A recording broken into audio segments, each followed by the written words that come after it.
أجيو نوجدو مع بعضياتنا طورطات بالفواكه ساهلين بزاف بعجين اقتصادية بلا زبدة ناجحة كتجي بنينة وهشيشة وما كتقلش معكم هاد العجين في الفران.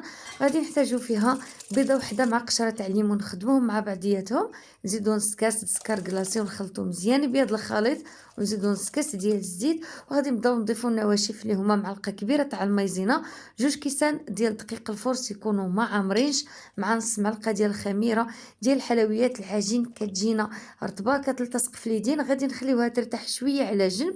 غادي ندهنوا ليمول ديالنا بشويه ديال الزيت ونشكلوا العجين ديالنا بهذه الطريقه. نلبسوها الليمول ديالنا ونرققوا العجين من الجناب حيت كيتضاعف الحجم ديالها، اولا ديروا بالطريقه العاديه اللي كتسرحوا العجين ما بين جوج بلاستيكات وكتقطعوا بشي مرشم دائري، وتلبسوا العجين الليمول ديالكم تكوهم بالفرشيط ودخلوهم يطيبوا في الفران يتحمروا، وعمروهم بالكريمة. جربوها وبصحة والراحة.